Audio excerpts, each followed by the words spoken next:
श्री कृष्ण गोविंद हरे मुरारी, हे नाथ Narayan Vasudeva.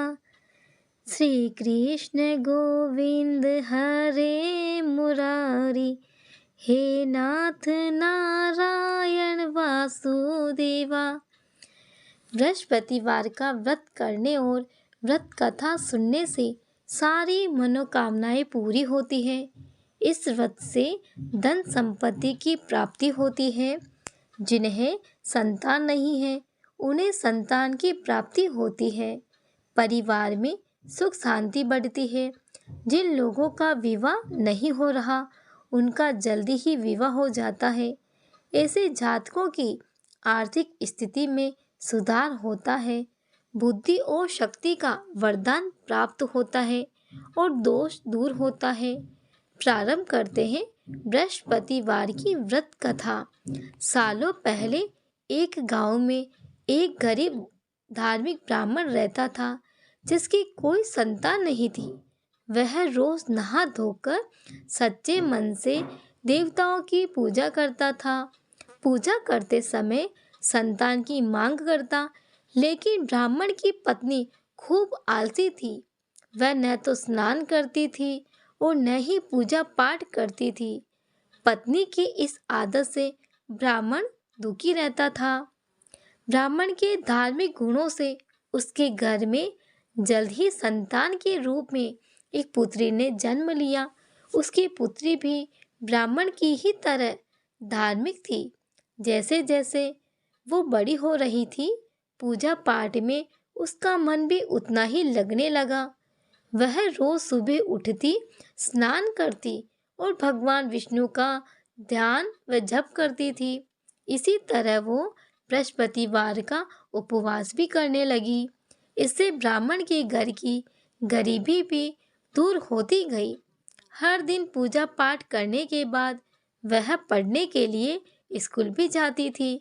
School जाते समय वह अपनी हाथों की मुट्ठियों में जौ भरकर स्कूल के रास्ते में गिराती थी।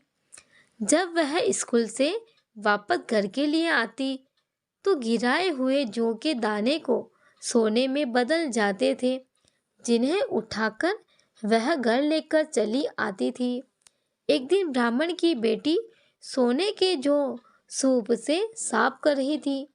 तभी वहां आकर उसकी माँ ने कहा, बेटी, सोने के जौ को साफ करने के लिए सोने का सूप होना चाहिए।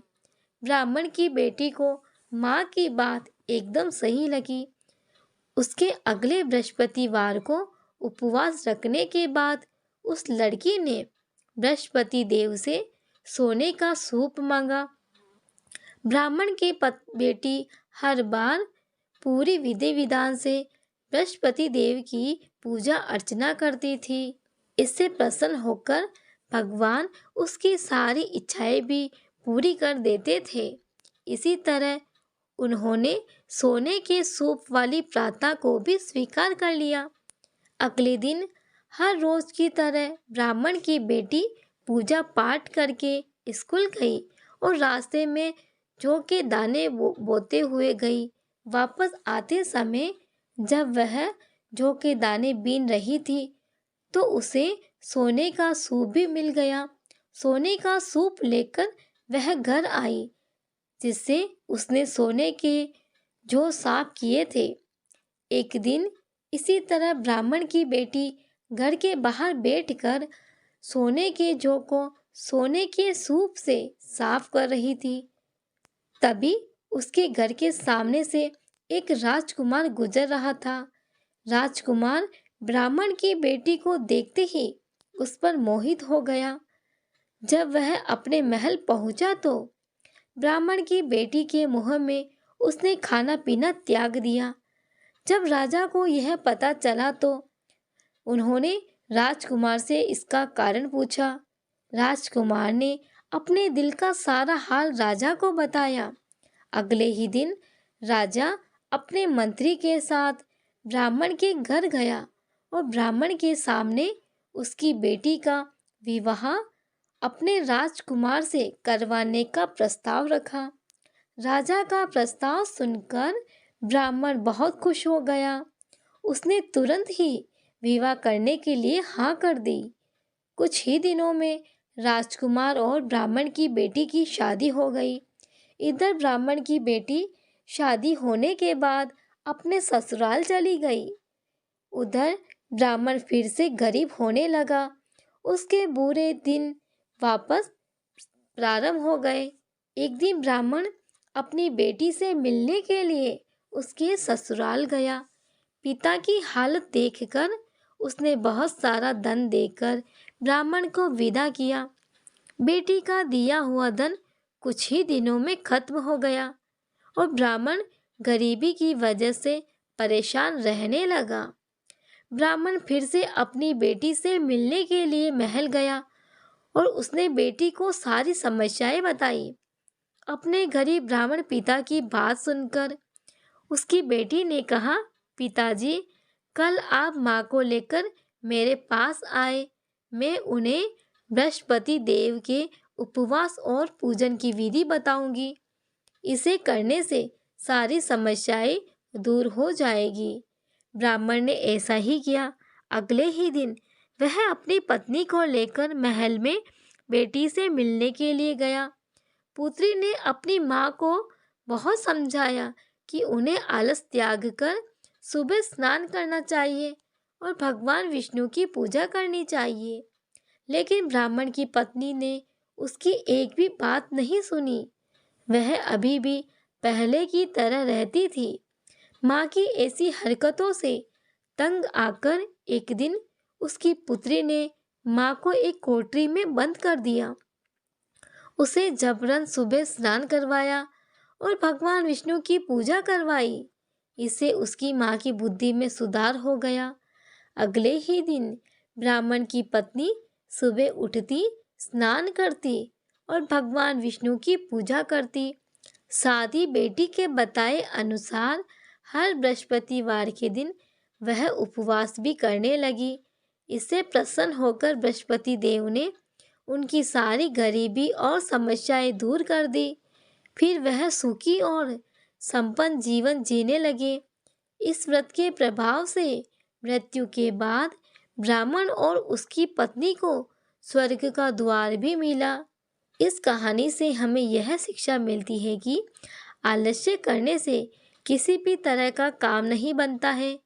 आलस्य को छोड़कर सुबह उठकर पूजा पाठ की जाए तो मन भी शांत रहता है और मनोकामनाएं भी पूरी होती है।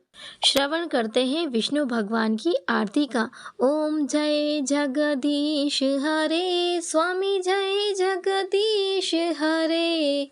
भक्त जनों के संकट, भक्त जनों के संकट क्षण में दूर करे।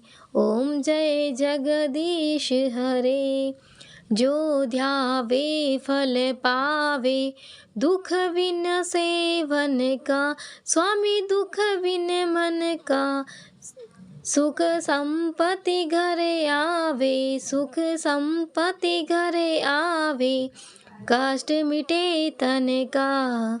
ओम जय जगदीश हरे। मात पिता तुम मेरे, शरण गहूँ किसकी, स्वामी शरण गहूँ मैं किसकी। तुम बिन और न दूजा, तुम बिन और न दूजा। तुम बिन आस करो जिसकी। ओम जय जगदीश हरे।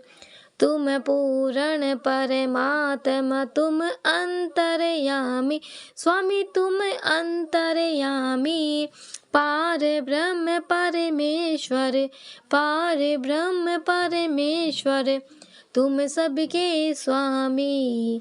ओम जय जगदीश हरे। तुम करुणा के सागर, तुम पालन करता, स्वामी तुम पालन करता।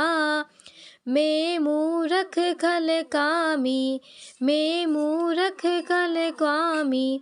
कृपा करो भरता। ओम जय जगदीश हरे। तुम हो एक अगोचर सबके प्राणपति, स्वामी सबके प्राणपति। किस विधु मिलूं दया मैं, किस विधु मिलूं दया मैं, तुमको मैं कुमति। ओम जय जगदीश हरे, दीन बंधु दुख हरता, ठाकुर तुम मेरे, स्वामी ठाकुर तुम मेरे। अपने हाथ उठाओ, अपने हाथ उठाओ, द्वार पड़ा तेरे। ओम जय जगदीश हरे, श्रद्धा भाव बढ़ाओ, संतन की सेवा, स्वामी संतन की सेवा।